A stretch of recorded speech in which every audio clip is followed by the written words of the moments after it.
let's talk a little bit about Jasson, because it does sound like he could be moving back to New York sooner than anticipated.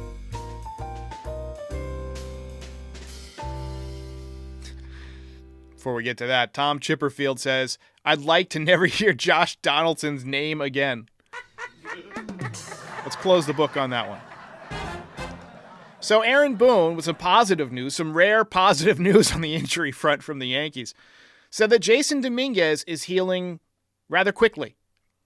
He said that when the Yankees get to spring training, he's going to look, quote, a lot like a regular player, and that he could be back, quote, sooner rather than later. I take that as extremely encouraging.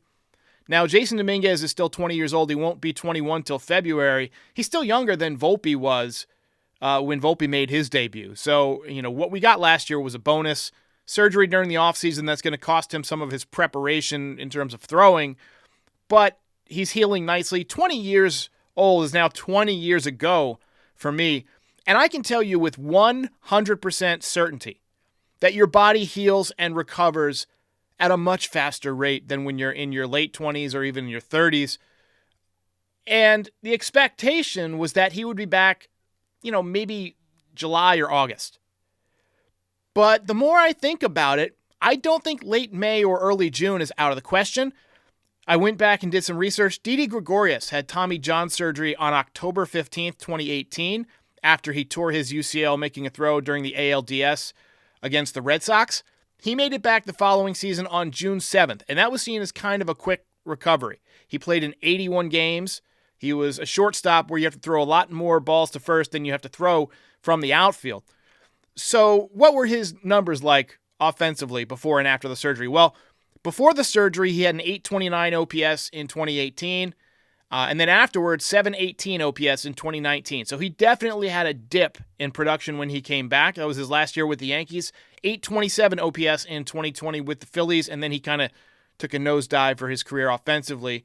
But it's safe to say that his offensive numbers took a hit when coming back. By the way, Didi was 28 years old when he had that surgery. Bryce Harper made headlines because he made it back really quickly this year.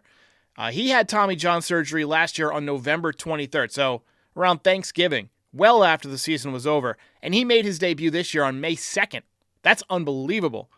So he had his surgery about a month later than Didi and returned about a month earlier. So he shaved 2 months off the recovery, if I'm doing my math correctly. It's not very difficult math, but I'm not a math guy. He ended up regaining most of his power by the end of the season. He hit some very big home runs again for the Phillies in the playoffs.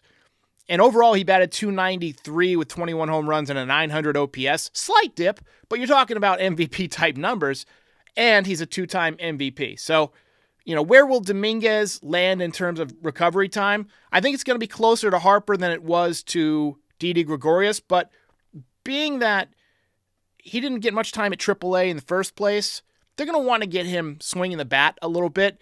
I think he could be ready by mid-May, but I think he's going to get a couple of weeks in AAA, probably be optioned right out of the gate. And as soon as he gets hot, then you'll see him in center field, probably early June. I'm going to go out on a limb and say June 1st, we're going to start seeing some real talk of Jasson Dominguez being called up.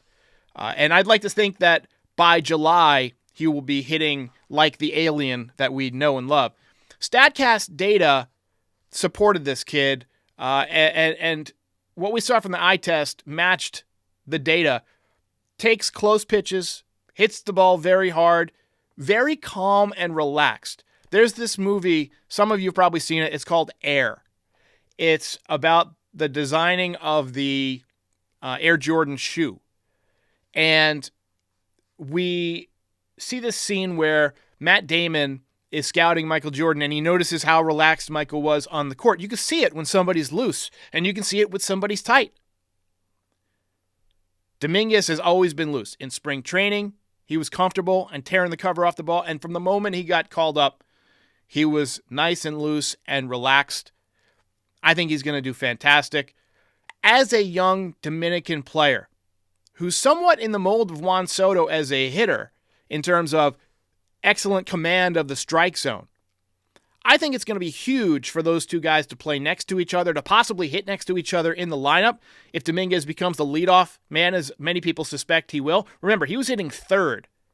I think he hit sixth in his first game, and then from there on, he was hitting third.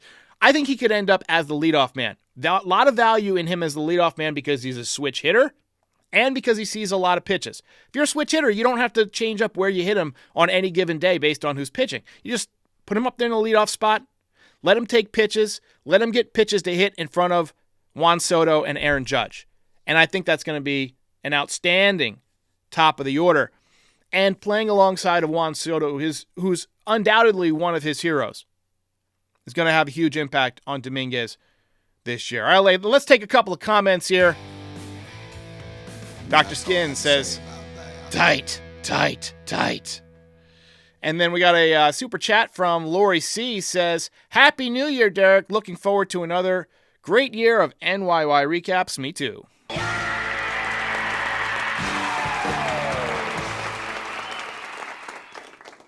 Sam G. says, Soto mentoring Dominguez. I can see that. And look, if you just get 1 year out of Juan Soto, you want to maximize his impact on the team, right? And there's what you can do offensively. And, obviously he's not a great defensive player, but what you're going to look for from him is clubhouse presence, teaching some of the younger guys, because he's still 25 years old. He's a younger guy himself, but teaching some of these guys coming up, how he's put in his preparation.